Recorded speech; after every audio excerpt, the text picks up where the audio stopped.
Herkese merhabalar. Bugünkü konuğumuz 4. sınıf öğrencilerimiz için 6. yıldan 2. dersimiz elektrik akımı. Biz geçenki konularımızda sakin elektriklerden bahsettik. Yani hareketsiz cismin üzerinde kalan yük olan elektriklerden bahsettik. Bugün onların aksine daima hareket içinde olan elektriklerden bahsedeceğiz. Onlara elektrik akımı diyoruz biz. Elektrik akımı nedir demek ki? Elektriğin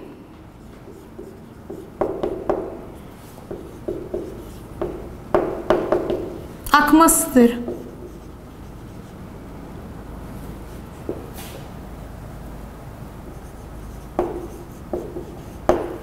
Tabii ki elektriğin bir ölçüsü de olur. Bu nedir? Ölçüsü amperle ölçülür.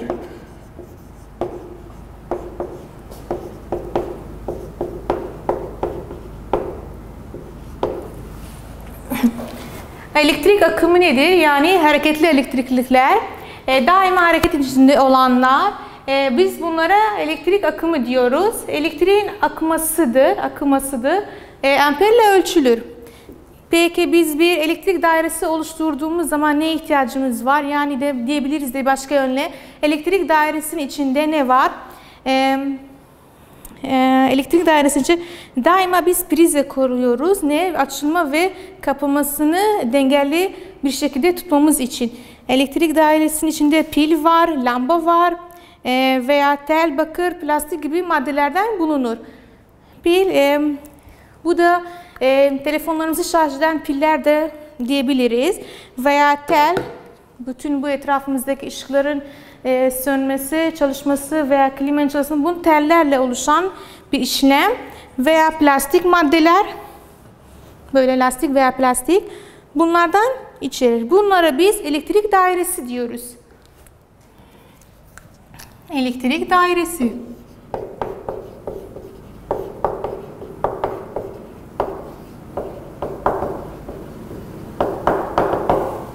Elektrik dairesi nedir? Elektriğin akımın yapılan yörüngedir. Elektrik akımının yapılan yörüngedir. Biz elektriğin akmasıdır. Aktığı zaman bir yörüngeye, bir yere ihtiyacı var değil mi? Biz bu akımın yörüngesine ne diyoruz?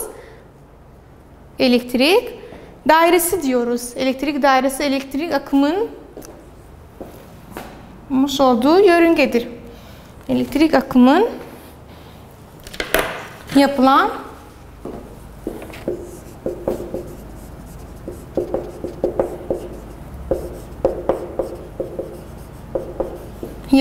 yörüngedir.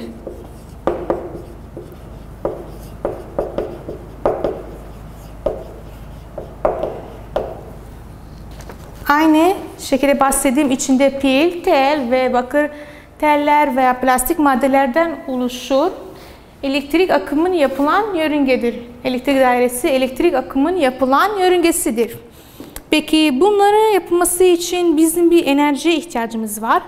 Biz bunlara enerji cihazımız var. O enerji cihazı ne diyoruz? Elektrik hücresi diyoruz biz. Bütün bu işleri yapmamız için enerjiye ihtiyacımız var. Bir enerji cihazımızın adı nedir? Elektrik hücresi. Hücresi.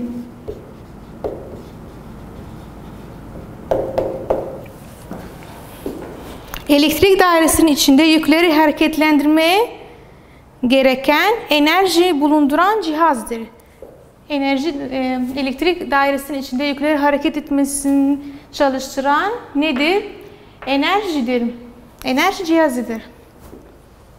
Bunu bir siyah yazayım. Elektrik dairesinin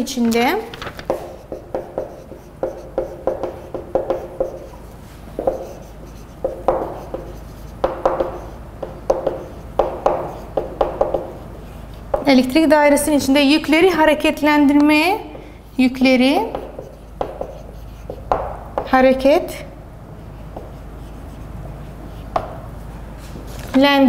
çalışan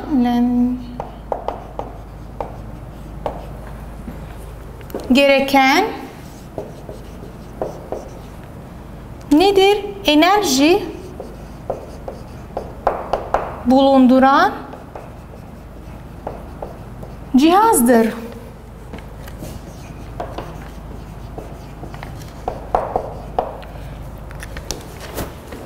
Biz dedik elektrik akımı nedir? Daima hareket içinde olan elektriklere biz elektrik akımı diyoruz. Tabii ki bunlara bir kaynak gerekiyor.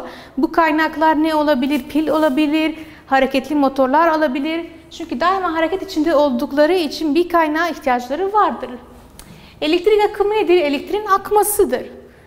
Neyle ölçülür elektrik? Amperle ölçülür. Veya biz diyoruz kaç amper elektriğimiz var? 3 veya 4. Öyle. Neyle ölçülür demek değil, amperle ölçülür. Elektrik dairemiz var. Elektrik dairesi nedir? Elektrik akımın yapılan yörüngedir. Elektrik akımın yapılan yörüngedir. İçinde ne bulur elektrik dairesinin içinde? Bahsettiğim gibi pil veya tel, bu şeyler olabilir. Elektrik dairesinin içinde pil olabilir, tel olabilir veya birçok lastik, bunları içinde bulundurandır. İçinde pil, lamba ve teller ve bakır gibi maddeler koyulur. Ve daima pil, tel, lamba da koyalım. Lamba. Ve daima biz elektrik dairesi için prize koyuyoruz. Prizlerin önemi nedir? Çünkü prize elektrik yörüngesinin düzenli bir şekilde çalışmasını sağlar. Açılış ve kapanmasıyla düzenli bir şekilde yörüngenin devam etmesini sağlar. Eğer ki prize olmazsa bu sürekli çalışır veya aralarında bir arıza yaratabilir. Peki bu elektrik dairesinin veya elektrik akımının olması için tabii ki bir enerji ihtiyacı vardır. Biz bunlara bir enerji cihazı oluşturulur.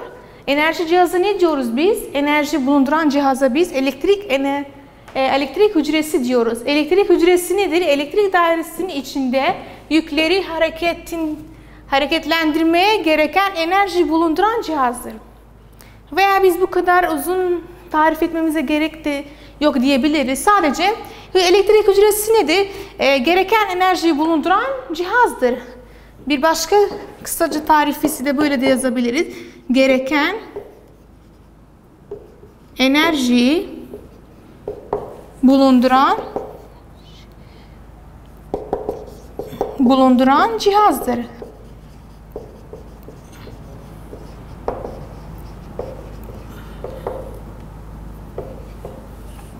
Gereken enerji bulunduran cihaza biz elektrik hücresi diyoruz. Tabii ki bu elektrik dairesinde biz neye var dedik? Pil var, tel var, lamba var, plastik, teller, bakır telleri. Bu dairesinde bunlar, elektrik dairesinin içerisinde bunlar bulunur.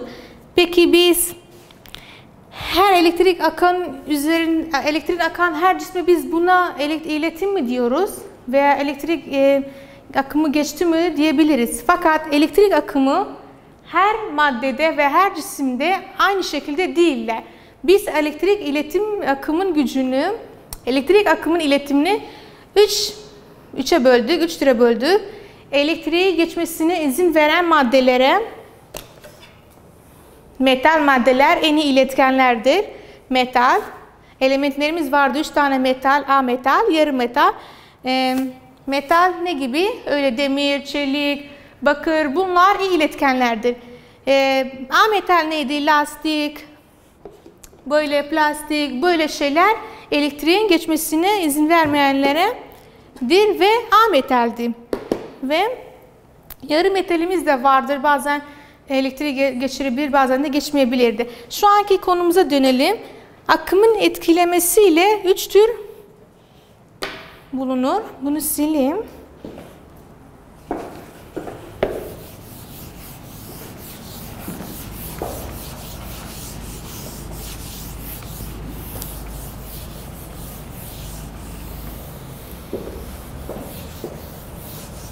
Akımın etkilemesi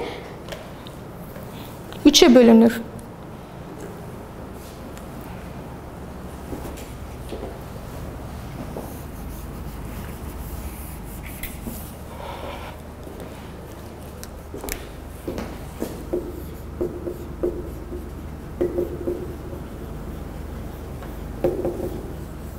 elektrik akımını etkilemesi 3'e bölür.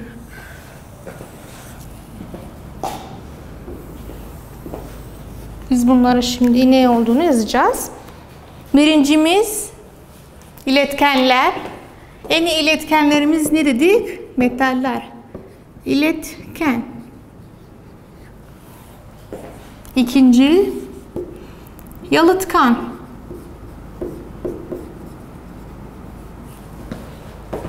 Üçüncü direniş.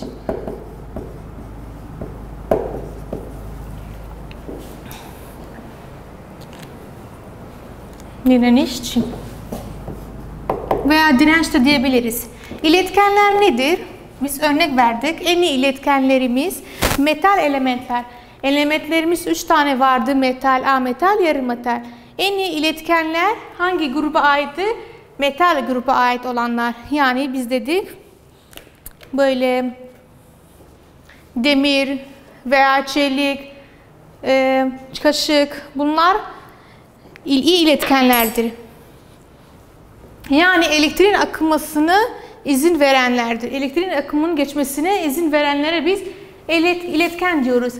Ve elektrik akımasına izin vermeyenlere, engelleyenlere biz yalıtkan diyoruz. Buna, bu lastik nedir? Ametallerdir, yalıtkandır. Ve üçüncümüz elektrik akımını azaltması fakat durdurmasına biz ne diyoruz?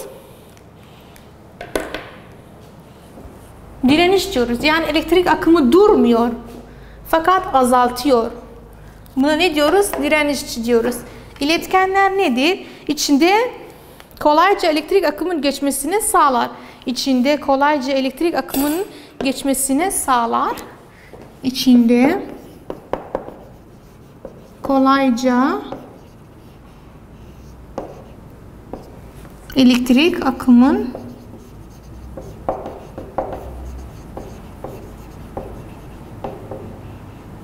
geçmesini sağlar.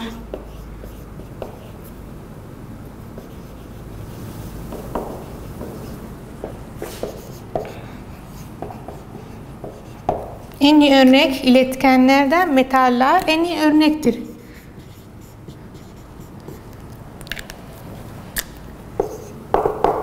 Bütün metaller iyi iletkenlerdir genel olarak. Yalıtkanlar nedir? İletkenlerin aksine içinde elektrik akımının geçmesini engelleyenler yalıtkan diyoruz biz. İçinde elektrik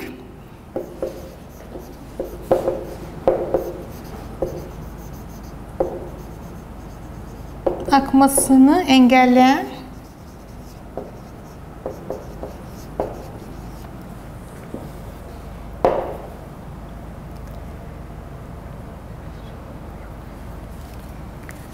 içinde elektrik akmasını engeller.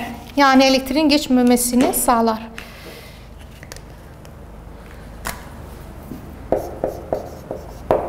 Buna en iyi örnek nedir? A metaller. Genel olarak A metaller en iyi yalıtkanlardandır. Örnek A metal. Plastik, bu tür tahta, bu tür şeyler yalıtkanlar grubundadır. Direniş nedir? Elektrik akımasını azaltır fakat durdurmayandır. Yani sadece elektrik akımını azaltıyor, elektrik akımını durdurmuyor. Elektrik akımın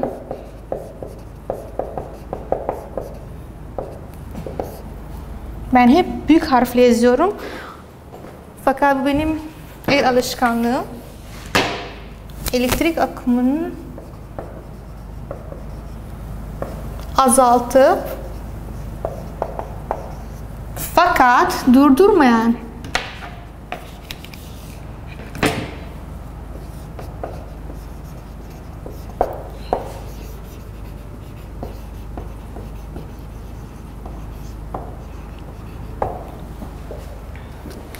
Şimdi ben bunlara bir genel tekrarlama yapayım. Elektrik akımı etkilemesi 3 tane vardı. İletkenler içinde kolayca elektrik geçmesini sağlayanlardır.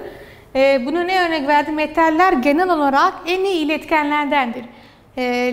affedersiniz, o demir, çelik, bakır, bu tür şeyler en iyi iletkenlerdendir. Fakat yalıtkanlar, iletkenler aksine içinde elektrik akmasını engeller. Yani içinde elektrik olmayanlardır. Buna örnekler A metaller, lastik, plastik, tahta. Yani bu hiçbir kalemin elektriği çarptı, bir kalemle elektrik çarptı mı elinize? Hayır tabii ki de. Fakat demir gibi şeyler, iletkenler maddelerle elektrik çarpabilir bize. Üçüncü şey de direnişçi, elektrik akımını azaltıp fakat durdurmayandır. Yani elektriğin şeklini değiştirir diyebiliriz. Buna en iyi örnek hepimizin evinde olan ütü. Bu ütü, bunun etrafını neyle yapmışlar? Plastik maddeyle. Niye? Çünkü plastik hangi gruba ait? A metallerdir. A metaller en iyi yalıtkanlardır. Yani elektriğin geçmesini engellerdir. Buna dokunduğumuz zaman elimiz yanıyor mu? Hayır. Ama eğer ki bunu bir iletken maddeyle aynı bunun gibi yapsalardı buna dokunabilir miyiz? Hayır. Elimiz yanardı. O yüzden fakat ütümüzü daha güzel bir şekilde yapmamız için bunun önünü iletken bir maddeyle yapmışlar. Metaller grubunda yapmışlar. Direnişçi de elektrik akımını azaltır fakat durdurmayandır. Yani bunu diyebiliriz. Bunu söndürdüğümüz zaman bu elektrik fakat bu ne oluyor? Isı enerjisine dönüştürüyor. Yani elektrik akımını azaltır. Böyle kolayca ütülerimizi yapabiliriz. Elektrik akımasını neye dönüştürdü bu? Isı enerjisine dönüştürdü ama yani elektrik var fakat azalttı. Neye dönüştü? Daha çoğu ısıya dönüştü. Bu da en iyi örnek direnişçi.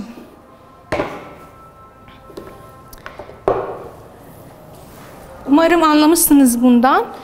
Ben bir başka konuya geçeceğim.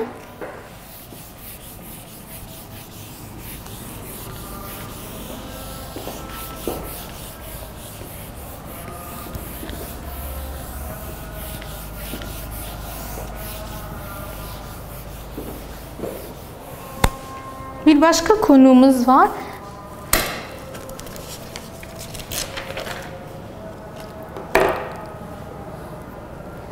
Lambaları nasıl bağlandığı şeklini bahsedeceğiz. Sırayla iletişim, paralel iletişim. İki türümüz var. Sırasıyla paralel şeklinde olanlar. Bunu bir ikiye bölelim. Sırası.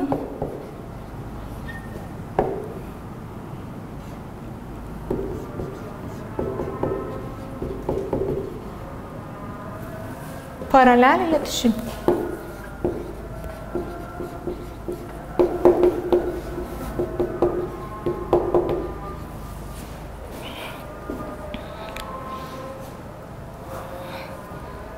Sırasıyla iletişim, paralelle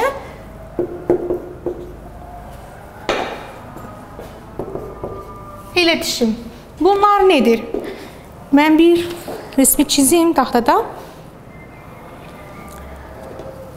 Bunları alayım.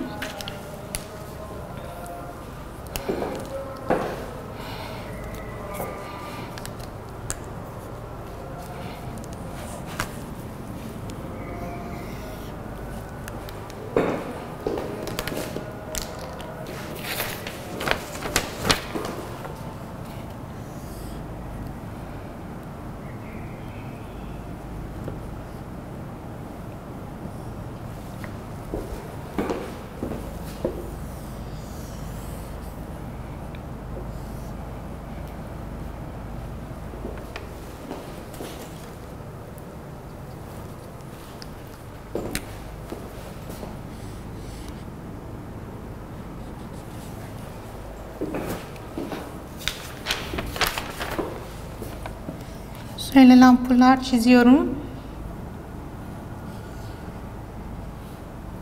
Bu lampul diyelim.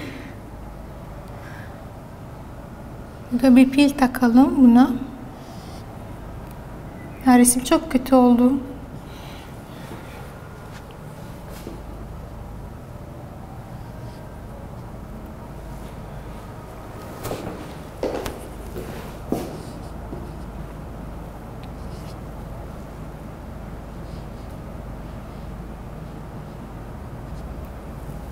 Burada da bir pil koyalım.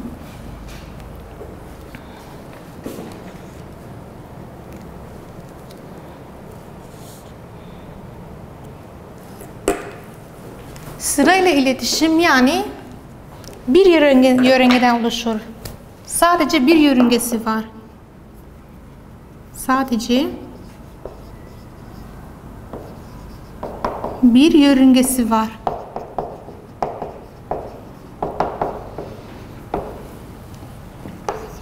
Birisi bozulduğu zaman bu burada bozulmuş. Bu ampul böyle patlamış.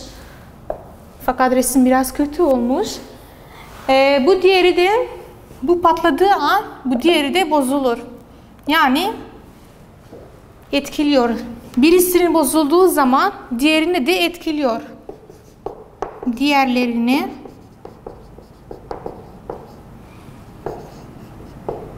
etkiliyor.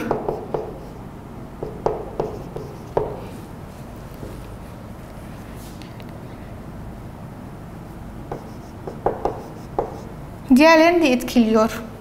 Fakat paralel iletişimin olduğu zaman bir ampul burada bir arıza çıktı, bu patladı veya çalışmadı. Bu hala sönüyor. Aynı eskisi olduğu gibi çalışıyor. Yani bunda ne var? Bunun özellikleri 1, 2. En az 2 yörüngesi vardı. Bu fakat sırayla iletişim kaç yörüngesi vardı? Sadece bir yörüngesi vardı. Bunun en az 2 yörüngesi var. Bakın. En az 2 yörüngesi vardır.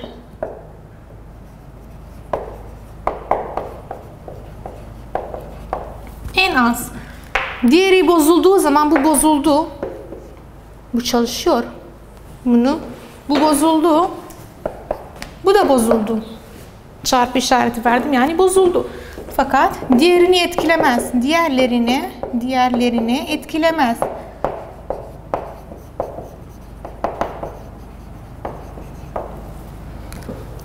Burada ne kadar ampul koyarsak bu kadar ampuller birisi daha yani birbirlerini etkiliyorlar. Işık daha az geçerler. Fakat burada ne kadar ampul koyarsak koyalım her ampulün kendine ait yörüngesi olduğu için birbirlerini etkilemezler. Birisi söndüğü zaman diğeri hep çalışır yani aralarında bir bağ yoktur. Birisi bozulduğu zaman diğeri hep çalışır, söner, diğerini etkilemez. Fakat bu paralel iletişimde. Fakat sırayla iletişimde birisinde bir arıza olduğu zaman diğeri de patlar ve çalışmaz. Çünkü hepsi tek bir yörüngeye ait oldukları için bu pildi. Bu pil, bu da bunlar da lamba. Ampul. Aynı şekilde bu pil. Bunlar ampul. Biz hangisini kullanırsak daha iyi olur bizim için? Tabii ki de paralel iletişim. Çünkü birisinde bir sorun olduğu zaman biz diğerini çalıştırabiliriz aynı eskisi gibi.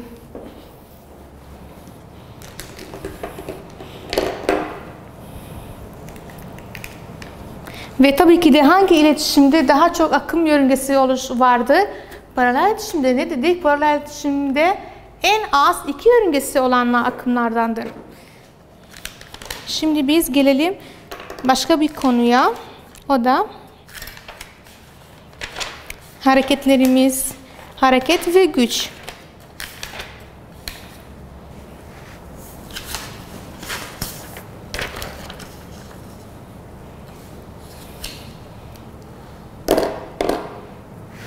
Bunu silelim. Başka bir konuya geçelim.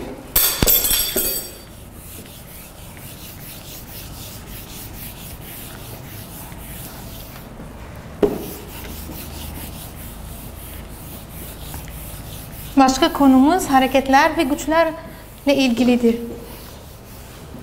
Konu başlığımızı düzeltelim. Hareket yazalım.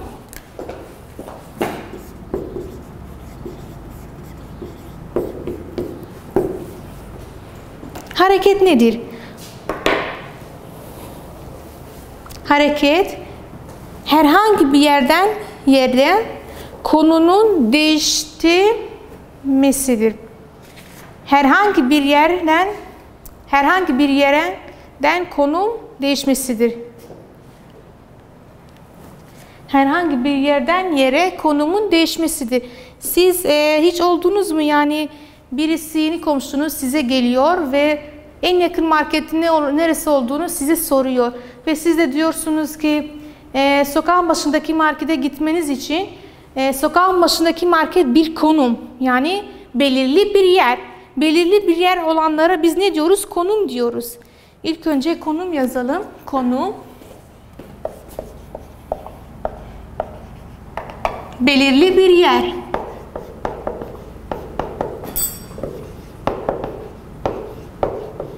Biz belirli bir yere ne diyoruz? Konum diyoruz. Belirli bir yer.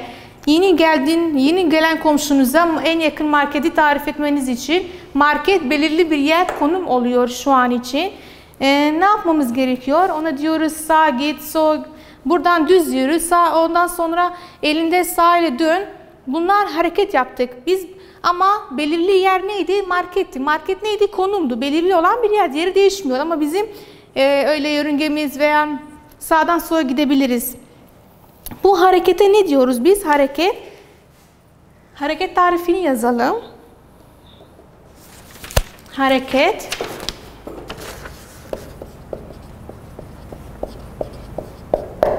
Hareket. Herhangi bir yerin herhangi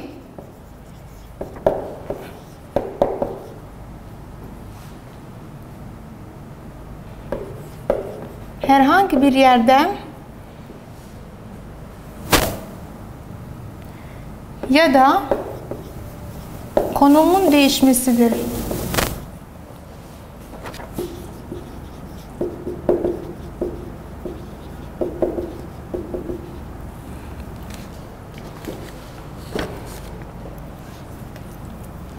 Herhangi bir yerden veya konum değişmesidir. Peki biz bu sınıfta ben öyle duruyorum, hiç kımıldamıyorum. Fakat şu an benim bir hareketim var mı sizce öyle dursam? Belki bana ve etrafımdaki cisimler ve eşyalara göre hareketsiz olabilirim ama bir uzayda birisi bizi izlese ben o kadar hızlıca hareket ediyorum öyle durduğum anda bile. Yani çünkü yer her gün ve her daim sürekli kendi eksenini ve çünkü yer sürekli değişiyor. Yani yörüngesi ve kendi ekseni ve güneş etrafında dönüyor sürekli. O yüzden biz hiç hareket etmediğin halde bile sürekli hareket içinde oluyorsun. Hareketin bir ölçüsü var.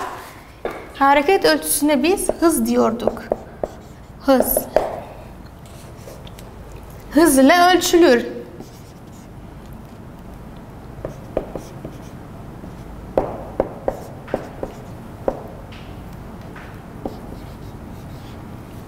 Hız ile ölçülür. Peki belirli odak yardımı nedir? Göreli hareket nedir? Göreli hareketlerimiz var. Biz şu an hiç hareket etmediğimiz halde bile sürekli hareket içinde olduğumuzu söyledik bir uzaylıya göre. Çünkü yer her daim ve sürekli kendi ekseninde ve aynı ekseninde döndüğü için biz daima hareket içindeyiz aslında. Hız, hareketin herhangi bir yerden ya da konumun değişmesi, herhangi bir yerin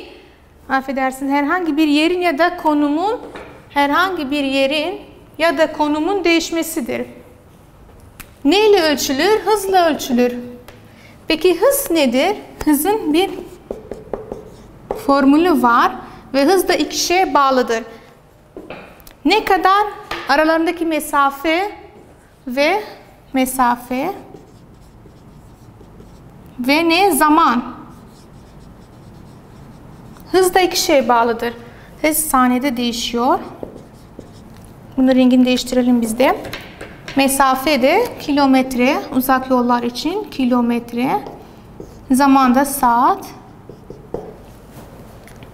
Bir koşucunun daima hareket içinde olduğunu biz nasıl anlarız? Çünkü koşucu saniyede yerini değiştiriyor. Yer değiştirdiği zaman bu hareket içindedir demek. Hareket nasıl ölçülürüz? Hızla ölçülürüz. Hız neydi? Neye bağlıydı? İki şeye bağlıydı hızda. Aralarındaki mesafe ve zamana bağlıydı. Mesafe kilometre, saatte zamanla ölçülür. Peki,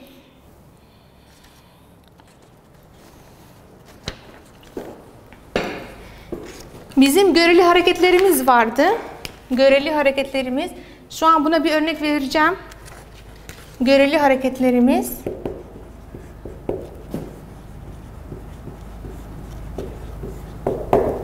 Göreli hareket neydi? Belirli odak. Göreli hareket. Belirli odak yardımın temel olan hareketidir. Belirli odak yardımın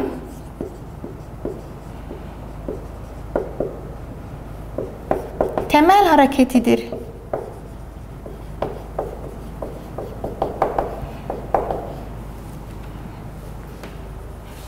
Peki odak yardımcı nedir? Odak yardımcısı sana hareket ettiğini bildiren etrafındaki her şeydir.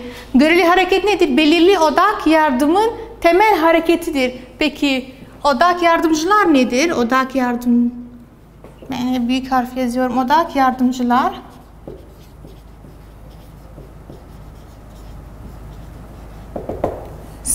senin hareket içinde olduğun etrafındaki her şeydir. Sana hareket ettiğini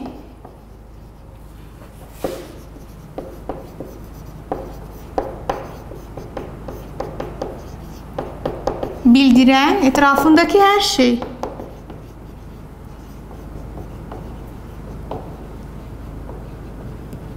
Etrafındaki her şey.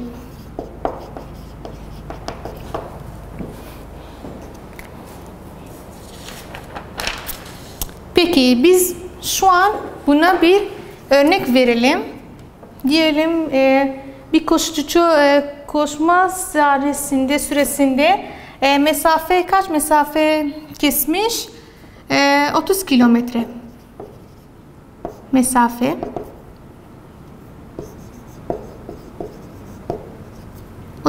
Kaç zamanda? Kaç süreyle? 30 kilo geçmiş. 2 saatle diyelim. 2 saat. Hızı nasıl buluruz? Biz dedik hız neye bağlı? Mesafemiz var.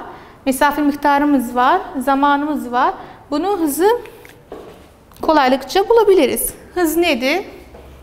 Böyle koyuyoruz. Mesafe kaçtı? 30 kilometre.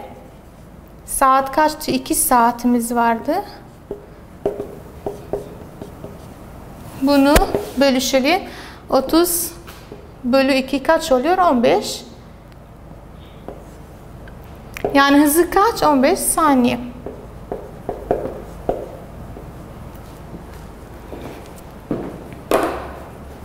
Bir genel tekrarlama yapayım. Hareket daima sen durma, yani hareket içinde olmadığın anda bile daima hareket içindesin. Bu neden kaynakları? Çünkü yer her daima sürekli kendi ekseninde ve ayın etrafında sürekli döndüğü için biz hareket etmediğimiz zamanlar bile sürekli hareket içindeyiz. Yer neydi? Hareket herhangi bir yerin ya da konumun değişmesidir. Herhangi bir yerin ya da konumun değişmesidir. Konum neydi? Belirli bir yerdi. Mesela bu sınıf. Hareket neyle ölçülürdü? Hızla ölçülürdü. Hızı neye bağlıydı? İki şeye bağlıydı. Mesafe ve zamana. Bu iki şeyi bildiğimiz zaman hızı kolayca bulabiliriz. Mesafemiz kaçtı koşucunun? 30 kilometre. 2 saatle. 30 bölü 2 kaç oldu? 15. Göreli hareket nedir? Belirli odak yardımın temel hareketidir. Belirli odak nedir peki? Odak yardımcıları nedir? Sana hareket ettiğini bildiren etrafındaki her şeydir. Bugün konumuza sonuna geldik. Umarım faydalanmışsınız.